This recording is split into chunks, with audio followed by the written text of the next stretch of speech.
Let's say you are building a gaming system. You've got your Kaby Lake processor, you've got your flashy DDR4 RAM, you have your graphics card all lined up, you know the important things. But now it's time for the motherboard. How do you decide? Well, some companies like MSI throw the word gaming into the title to help direct your attention to the proper motherboard. Today's video subject is one such motherboard, the Z270 Gaming M7. Let us see exactly what it provides to deserve its gaming moniker. Starting first with the most obvious portion of a good gaming setup, an overclock system. You didn't buy a Z270 to keep things at stock. Obviously, MSI has a great BIOS for configuring everything you want manually, whether that be voltage, CPU multiplier, ring ratio, RAM timings, and sub timings, you name it, it's there. But MSI has also provided a much more convenient method of overclocking involving a little dial at the bottom of the motherboard. You can either rotate the dial physically and the motherboard will set the overclock for you, or alternatively you can use software and configure it in the BIOS or MSI Command Center app to get the setup you so desire. I honestly think that little dial is more of a gaming feature than the advanced tuning settings. I'm sure you can relate. When you want to jam a game of Overwatch or Witcher 3, you don't want to have to make sure the voltage and the ring ratio are all tuned to the most stable settings, even if you want the best performance. A twist of the dial is so convenient and useful, I applaud MSI for implementing it. And even if you set it to something your CPU can't handle, like the 5 GHz setting for the 6700K, no problem. There's no BSOD, no boot looping, there's just a simple message saying the OC didn't work and it boots at the CPU's max turbo clock. So no matter what, you're getting good gaming performance and you don't have to worry about messing anything up. Now moving on to the lighting of the board, since rampant LEDs means that you're a pro gamer these days, MSI opted out of providing a full swath of 16.8 million colors and simply gives you 7 incremental colors and a few different but mostly vestigial lighting effects. Most of the 7 colors can help you suit your build's particular color scheme, and you're not locked down to anything in particular since the board is just a general black PCB setup. The only effect I found even slightly worthwhile was the breathing, but in general I found it best to keep the colors static. You can control the lighting of the board as well as other MSI components in the Dragon Center app, which also gives you some OC control over your graphics card as well if you happen to be using an MSI GPU or using an external LED strip connected to the MSI Mystic Light connection down at the bottom of the board. Shiny lights all day long. All right, let's review. Overclocking, check. Decent lighting, check. What else? GPU setup.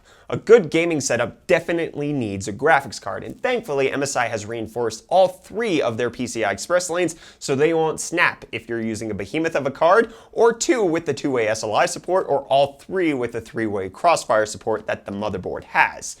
MSI also went out of their way to implement the same protection on the DIMM slots for the RAM. While the weight of the RAM may not typically compromise the DIMM slot, the installation or removal of the memory sticks can sometimes flex or bend the slot itself, and so the steel armor helps to eliminate that concern. See, MSI is protecting you from problems you didn't even know you had. And those slots, by the way, can support memory up to an insanely blazing 4.1 GHz. Alright, now on to storage. MSI provides 3, yes count them, 3 M.2 NVMe slots on the board complete with RAID 0 support, which I did indeed already check out in a video you can take a look at right there. While one high-end NVMe drive will likely be more than enough for the average gamer, having 3 means you can have multiple terabytes of insanely fast storage to make sure you're always the first to load into games of Battlefield. MSI also includes an M.2 shield, which acts as a heat spreader since the NVMe drives can get up to nearly 100 degrees Celsius. Also included is a turbo U.2 slot and 6 normal SATA 3 ports. Basically enough storage options to have Doom installed 50 times over. For keeping your gaming rig cool, there's 6 total PWM connectors for either your water cooling setup with a dedicated pump connection or just a metric butt ton of case fans.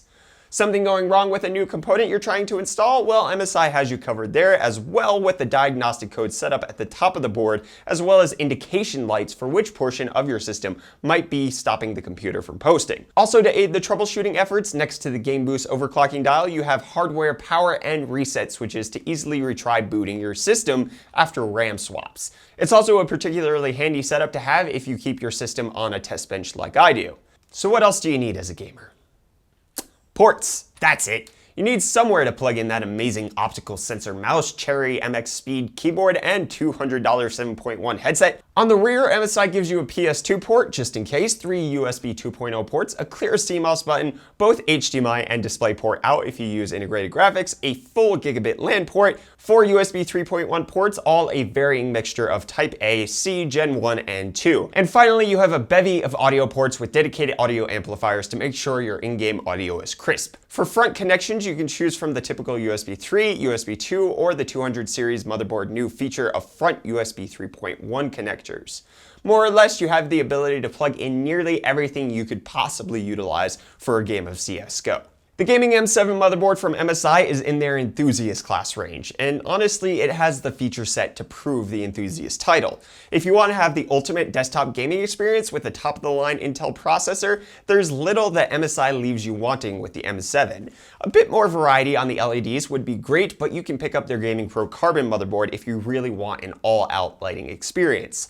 Alternatively, if the M7 packs a bit too many features for your needs, MSI also has a couple of scaled down versions available in the M5 or M3 flavors. Coming to a conclusion, the M7 with support for everything from Crossfire to SLI to NVMe SSDs and RAID 0 has steel armor protected RAM and GPUs and a bunch of other features. Honestly, MSI has done enough to put the Gaming M7 as a highly competitive choice in its motherboard price bracket. And with that conclusion, I'd like to thank MSI South Africa for sending over the Gaming M7 for me to review, as well as the i5 7600 CPU for me to check out.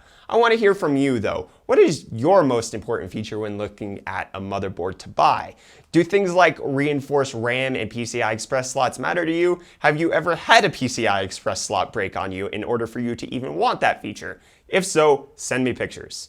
Anyways, be sure to like this video if you enjoyed it at all. Smash that subscribe button if you're new around here to stay up to date on all of my tech related content. And I'll see you guys in the next video. Cheers.